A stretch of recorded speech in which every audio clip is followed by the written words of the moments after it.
Hi, I'm Patrick Tuttle, the real estate guy with Coldwell Banker Heritage and Legacy Management Services with your residential real estate market update for July 2022, and I'll be right back with the report.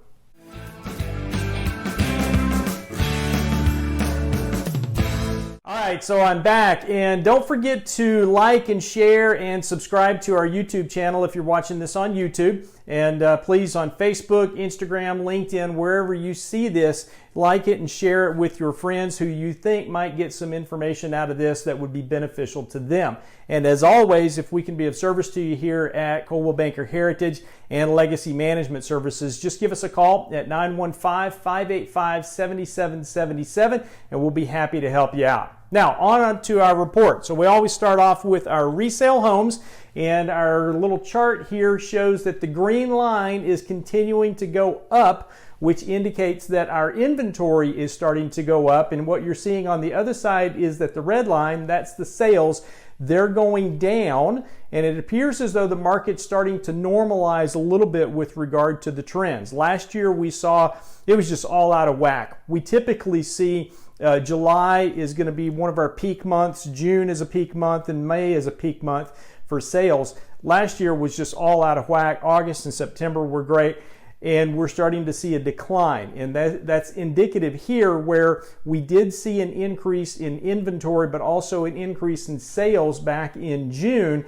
but we're seeing that decline in July where that line is going down. So specifically, what happened? Well, pending contracts down 22% from 532 to 412. Sales are down not too much, 11.3% on the resale homes, 673 down to 597. Months of inventory is up 5.9% change year over year. Now that's not huge, but it does give the buyers more options when they're out looking for homes.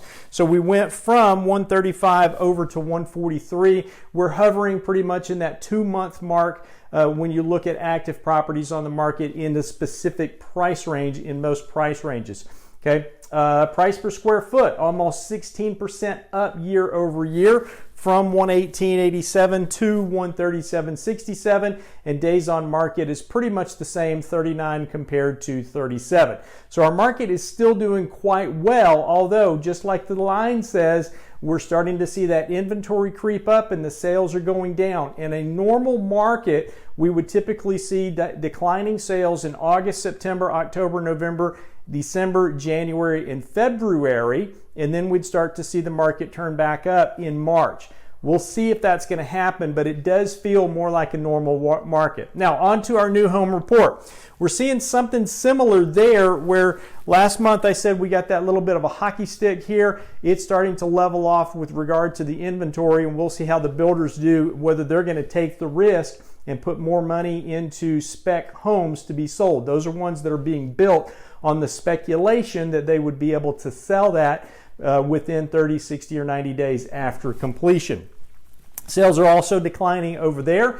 A lot of that is due to the fact that the prices have gone way up. Interest rates continue to rise. We had that 3/4 point spike back in July, and we're expecting to have another half a point spike in September. We'll see whether that happens, and a potential of another one in December as well. That's not going to help our sales, but it is going to help normalize the market. So specifically, pending contracts down about 25% year over year, from 170 a year ago down to 127 this year.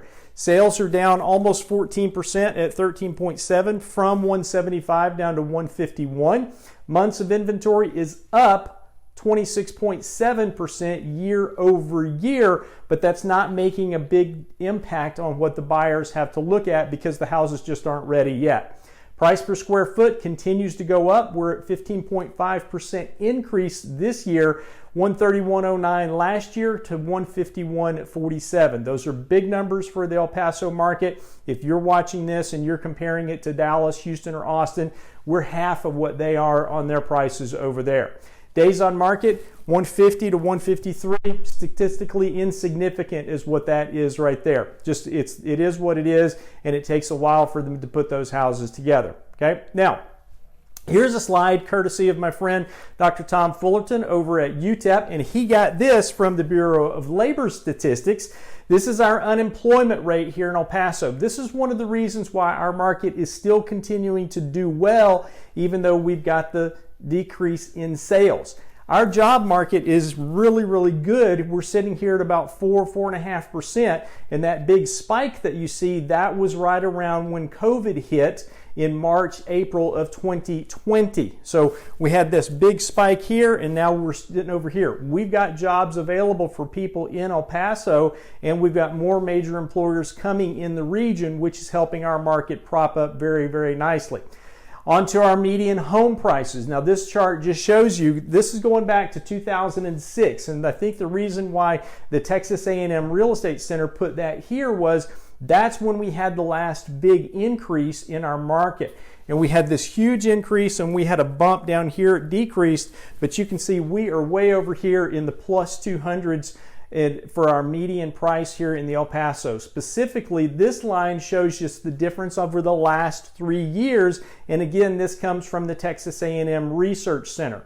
So we're hovering around 230, 240 for the median price in El Paso, not the average price, but rather the median. That means half above and half below.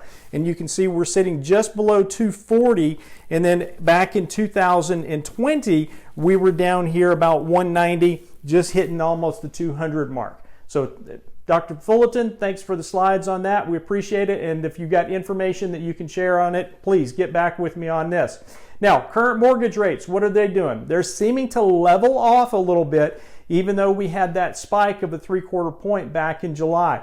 30-year fixed rate nationwide, the average is 5.34. That's a great rate, and the APR is going to be 5.427. This is going to be dependent upon your credit score and what part of the country you're in, but nationwide, this is what it's looking at for conventional mortgages. We've also got 20-year, 15. We've got the VA down here at 4.471 with a 4.834 on the APR. And if you're not sure what that is, the APR is what they earn the first year along with the fees.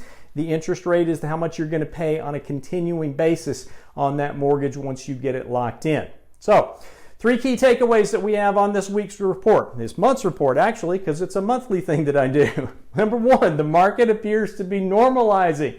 So I think that our sales are going to continue to decline throughout the fall as we end up Q3 and get into Q4. We'll probably see our sales continue to decline year over year, and we may start that spike back up in March of 2023. We'll just take some time and watch what happens. 3, prices are starting to level off. This is actually number 2, not 3. They're starting to level off on the high end, but they're still increasing on the low end because of the demand that we have. And that's what's typical. We usually have a lot more buyers here on the bottom end of the market and fewer buyers up at the top. So when we've got less demand on the top, those prices aren't going to increase as much, but on the lower end, where we don't have a lot of inventory, but we do have a lot of buyers, that bidding war continues and prices are still increasing there. Number 3, interest rates have started to level off. The Fed is talking about doing another 0.5 point in September. We'll see whether or not they do that. If they do, then they'll also talk about doing another 0.5 point in December. And we'll see whether or not that puts the brakes on the inflation the way that they want to do it. And so far, it appears to be working, but with our job market the way that it is right now here in El Paso and other parts of the country, the inflation is likely to continue for a little bit, and the Fed's just trying to put the brakes on it. That's our market overview for July 2022. And if you've got questions on this information and how you can use it in either your home purchase, your home sale, or if you've decided that, you know what, putting my house on the market right now is not the thing for us, Legacy Management Services, we can help you out with that with the property management services that we do. And again, please share this with other folks, like it, and then subscribe to our YouTube channel so you can get updates when we put them out there. Thanks for watching. God bless you, and make it a great day. Bye-bye.